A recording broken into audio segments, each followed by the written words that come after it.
Welcome back to my channel আৰু লগতে good morning জনাইছোঁ আৰু অন্য এটা ভিডিঅ'লৈ আজি আপোনালোকক সকলোকে স্বাগতম জনাইছোঁ। আজি অন্য এটা ভিডিঅ' লৈ আহিছোঁ ৰাতিপুৱা 5:15 থাকোঁতে। আজিনো মই 5:15 থাকোঁতে আপোনালোকৰ বাবে কি ভিডিঅ' লৈ আহিলোঁ তেতিয়াহ'লে আপোনালোকে যদি ভাল পায় তেতিয়া লাইক এটা কৰিব। মানে আজি ভিডিঅ'টো আপোনালোকৰ বাবে স্পেচিয়েল লৈ আহিছোঁ। সৰু ল'ৰা ছোৱালী স্কুলৰ টিফিনৰ বাবে সকলো প্ৰতিগৰাকী মাকৰ মানে বহুত বেছি টেনশ্যন হয়, আজি কি দিম তাতে লগতে মানে ফাষ্টফুড হোটেলৰ যিকোনো বস্তুটো খাবলৈতো বন্ধ কৰিলে, সেইকাৰণে আমি ঘৰত সকলোৱে কষ্ট কৰি হ'লেও ল'ৰা ছোৱালীক বনাই মেলি দিব লগা হৈয়ে যায়। সেইবাবে সদায় ৰাতিপুৱা এটা বনাওঁ। আজি মই কি বনাই দিছোঁ বা ৰাজনন্দিনী বাই হৰ্ষিতাক সেইটো আপোনালোকে দেখুৱাবলৈ চেষ্টা কৰিলোঁ। আপোনালোকে যদি ভাল পায় তেতিয়াহ'লে আৰু লাইকটো কৰিব আৰু লগতে শ্বেয়াৰ এটা কৰি দিব। তেতিয়াহ'লে আজি মই কি বনাইছোঁ তেতিয়াহ'লে আপোনালোকক দেখুৱাওঁগৈ। আৰু লগতে মই ইয়াৰ গা পা ধুই আজৰি, মোৰ চুলি শুকোৱাও নাই, তথাপিও আৰু এনেকৈ আৰু আৰম্ভ কৰি দিম ব্লগটো। আপোনালোকে মোক এইটো দেখি মানে হাঁহিব।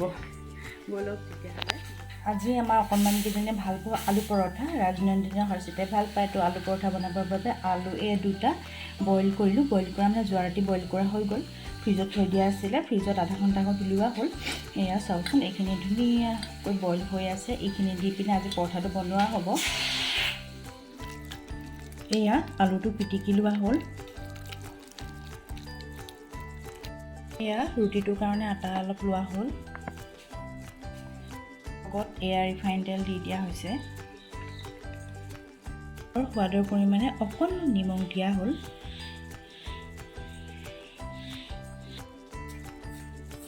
এইটো ভালকৈ মাখি লোৱা হৈছে, তেতিয়া তেলে নিমখে ধুনীয়াকৈ বগা আটাটোত লাগি যাব। আটাটো মানে বগা দিয়া হৈছে, ময়দা দিয়া হোৱা নাই।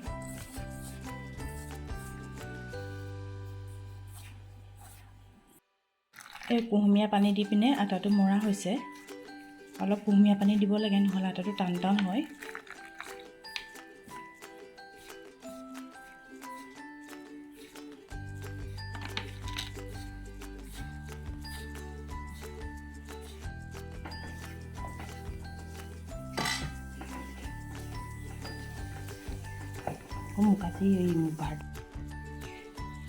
এইটো আটাটো এনেকৈ চেপ দিয়া হ'ল, আটাৰ খামিটো। তাৰপিছতে এয়া ভৰাই দিয়া হৈছে সেইটো আলুটো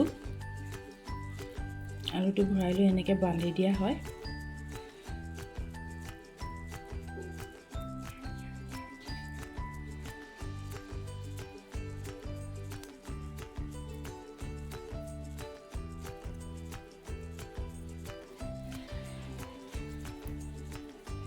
এতিয়া বেলিম, তাৰপিছতে এতিয়া এয়া বেলিব। আলুটো ভিতৰত ভৰাই দিয়া হ'ল। তাৰপিছতে মানে হাতে মেলি দিলেও হয়, নহ'লে বেলিলেও হয় ন। এতিয়া হ'বই আৰু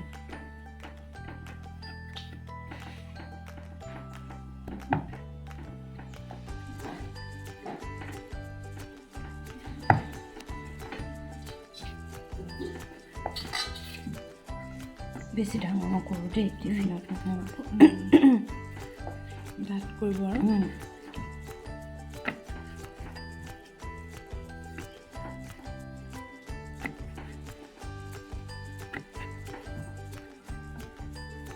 ডাঠ হৈ গ'ল ন। ডাঠ হৈ গ'ল, ধুনীয়া ডাঠ হৈছে।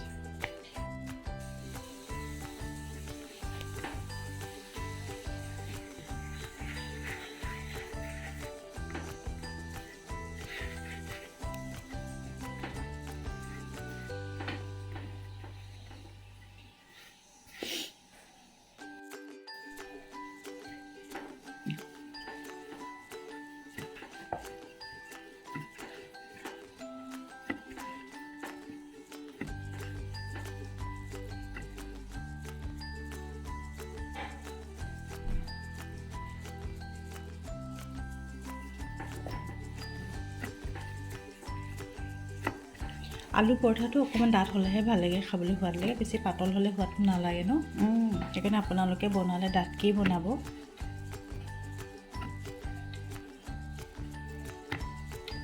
আৰু টিফিনটোত সিহঁতৰ লাঞ্চ বক্সটোত সোমাবৰ বাবে মানে ইমান ডাঙৰ কৰিলেও দিগদাৰ হয়, এটা জোখত বনোৱাই ভাল। মানে এজাপকৈ হ'লেও দিব পাৰি আৰু ধুনীয়াকৈ, কিন্তু দুজাপ তিনিজাপ হ'লে মানে সিহঁতে নিজে সৰু ল'ৰা ছোৱালীবিলাকে ছিঙি খাবলৈও আমনি পায়। সেইকাৰণে সৰু কৰি দিয়াই ভাল আৰু।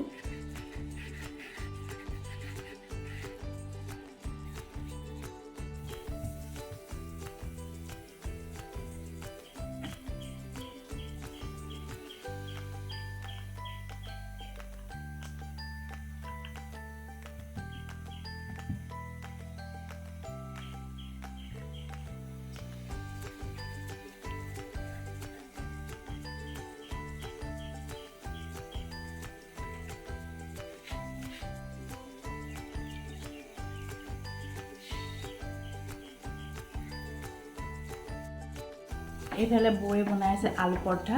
তাৰপাছতে সৰু ল'ৰা ছোৱালী সদায় টেনশ্যন হয় এই টিফিন কি দিওঁ বা লাঞ্চ বক্সত কি দিওঁ সকলো মাকৰে একদম বৰ সাংঘাতিক টেনশ্যন এটা থাকে।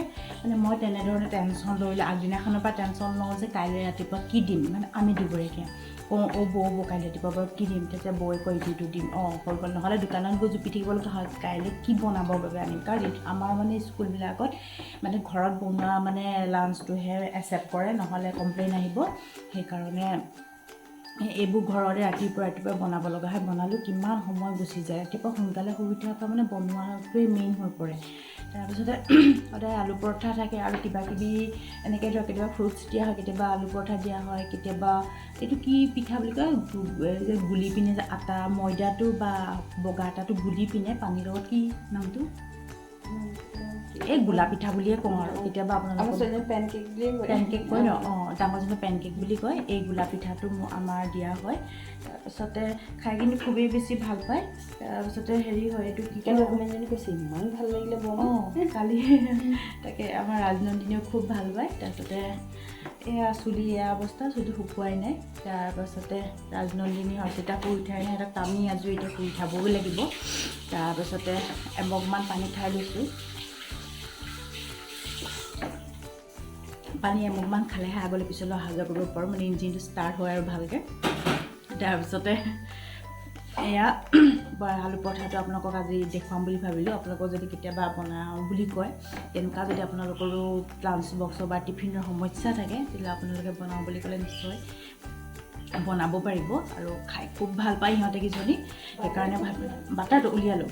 তাৰপাছতে খাই সিহঁতে খুব বেছি ভাল পায়, সেইকাৰণে ভাবিলোঁ আপোনালোককো দেখুৱাওঁ। আপোনালোকে যদি ভাল পায় তেতিয়া নিশ্চয় আপোনালোকৰ সন্তানক বনাই খুৱাব পাৰিব। সঁচাকৈ নিজৰ সন্তানক লৈ এটা ভাল খাদ্য, সিহঁতে যাতে স্কুললৈ আপোনালোকে ভাল খাদ্য এটা দিয়ে, সিহঁতৰ সদায় পেট ভাল হৈ থাকিব, গা মূৰ ভাল হৈ থাকিব, লগতে সিহঁতৰ পঢ়াত মন বহিব। যদি পেটটো বেয়া হৈ থাকে পঢ়াত জানো মন বহিব? তেনেহ'লে আমাৰো একে প্ৰব্লেমেই হয়, গা চা বেয়া হৈ থাকিলে সিহঁতৰ পঢ়াতটোতো মন আমাৰো নবহে, একে কণ্ডিশ্যন। সেইকাৰণে সিহঁতি সুস্থ থাকক, আমিও সুস্থ থাকোঁ, হয়নি বাৰু? তেতিয়াহ'লে ব'লক আমি এয়া আলু পৰঠাটো আৰম্ভ কৰি দিওঁ। বেলা মেলা চব হৈ গ'ল, ব'লক। এয়া বাটাৰ অলপ লেয়াৰ দি দিয়া হৈছে, মানে ৰিফাইন তেল এনেকৈ দিয়া নহয় আৰু বাটাৰ অকণমান দি দিলে সিহঁতি খাবলৈ সোৱাদ পায় আৰু চেণ্টটো ভাল আহে।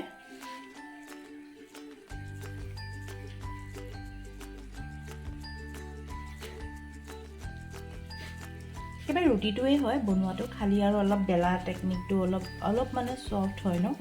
ৰুটিটো খচখচকৈ বেলিব পাৰি, কিন্তু এইটোত মানে বেলিব নোৱাৰি। সেইটোৱে দুটাৰ প্ৰব্লেম হয়। খাবলৈ খালে এইটো বহুত বেছি সোৱাদ হয়।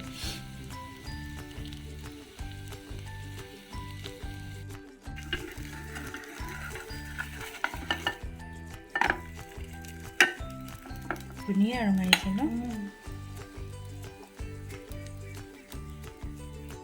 বাটাৰটো অকণমান বেছি কৰি দিয়া হ'ল। বাটাৰটো মানে কি হৈছে অলপ কমি আছিলে কাৰণে এনেকৈ হেৰি হোৱা নাছিলে। এতিয়া চাওক বাটাৰটো সৰহকৈ দি দিয়াৰ পিছত ৰুটিটো ভালকৈ ভাজ খাইছে।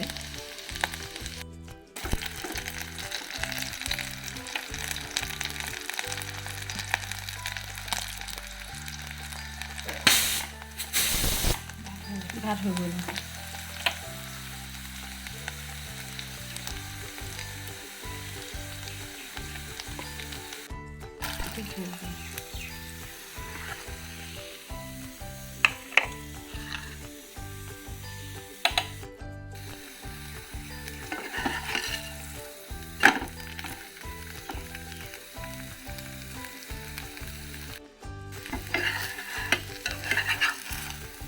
এইটো এটা হৈ গ'ল।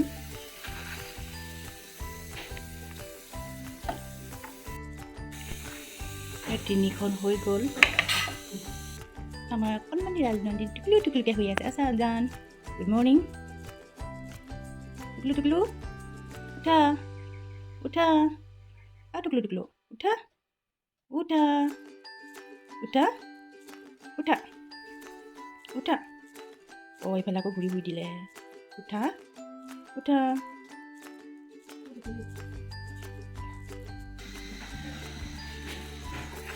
হৈ গ'ল সিহঁতৰ বাবে 4টা আজি আলু পৰঠা। আলু কণী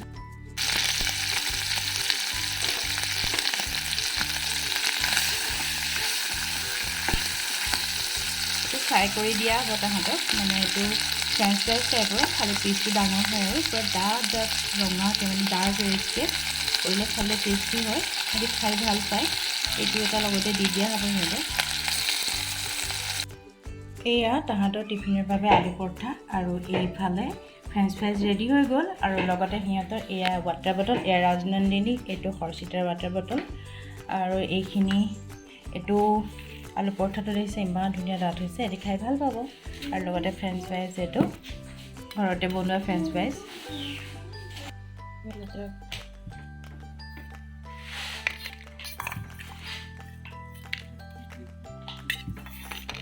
দুইজনীলৈ দুইটা ভাগে ভৰোৱা হৈছে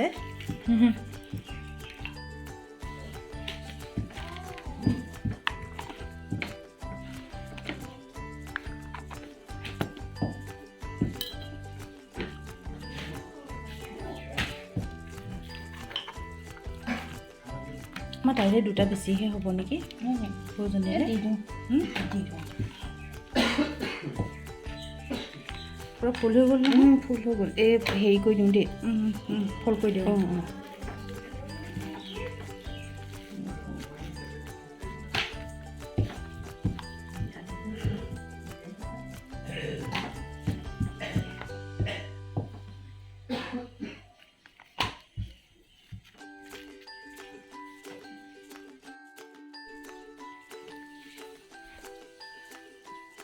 উঠা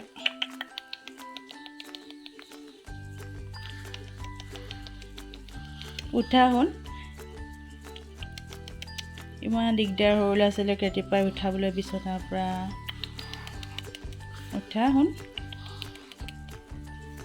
উঠা 7টা বাজিলে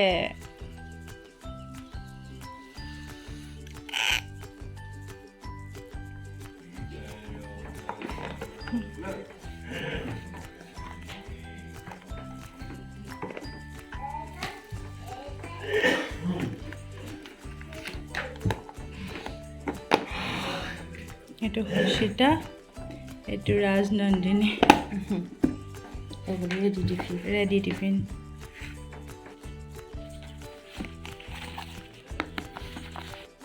ৰাজনন্দিনীহঁতৰ বাবে যিটো টিফিন আমাৰ ৰেডি কৰা হৈ গ'ল সেই টিফিনটো মই আজি আপোনালোকৰ লগত শ্বেয়াৰ কৰিলোঁ আপোনালোকে যদি ভাল পায় লাইক কৰিব আৰু লগতে যদি সকলোৱে উপকাৰ বুলি ভাবে শ্বেয়াৰ এটা কৰি দিব তেতিয়া যদি আমাৰ ভিডিঅ'টো যদি একেবাৰে আপোনালোকে প্ৰথম চাইছে তেতিয়াহ'লে ছাবস্ক্ৰাইব কৰা নাই প্লিজ ছাবস্ক্ৰাইব এটা কৰি দিব বুলি আশা কৰিলোঁ আৰু এনেধৰণৰ ভিডিঅ' আপোনালোকৰ বাবে মই আগবঢ়াই লৈ যাম যদি আপোনালোকে যদি মোৰ ভিডিঅ'বোৰ যদি উপকাৰী বুলি ভাবে তেতিয়াহ'লে ভিডিঅ'বোৰ চাব বুলি আশা ৰাখিলোঁ তাৰপিছতে আৰু এতিয়া মানে কি হৈছে মই আলুৰ যিটো পৰঠা আমাৰ বনোৱা হ'ল বৌয়ে বনালে এই পৰঠাটো মানে আগদিনাখন ৰাতি আলুটো বইল কৰি থোৱা হৈছে মানে ৰাতিপুৱাই আলু চালু বইল কৰিবলৈ টাইম নাথাকে আগদিনাখন ৰাতি আপোনালোকে আলুটো বইল কৰি থ'ব আলুটো বইল কৰিলে টাইমটো খুব কম লাগে কম টাইমৰ ভিতৰত আলুৰ মানে যিটো হেৰি আলু পৰঠা বনোৱা হয় কম টাইমৰ ভিতৰতে আলু পৰঠাটো বনাই হৈ যায় আৰু সেইবাবে মই আপোনালোকলৈ পঠাই দিলোঁ মানে মেছেজটো যে আপোনালোকে আলুটো পাৰিলে আগদিনাখন ৰাতি বইল কৰি পিনে এতিয়া গৰম দিন ফ্ৰিজতে ৰাখি দিব আৰু ৰাতিপুৱা শুই উঠি লগালগ ফ্ৰিজৰ পৰা মানে উলিয়াই ল'ব নহ'লে ফ্ৰিজৰ ঠাণ্ডাটো যাওঁতে যাতে বহুত সময় লাগি যায় তেতিয়াহ'লে আপোনালোকে যদি আমাৰ ভিডিঅ'টো ভাল লাগিছে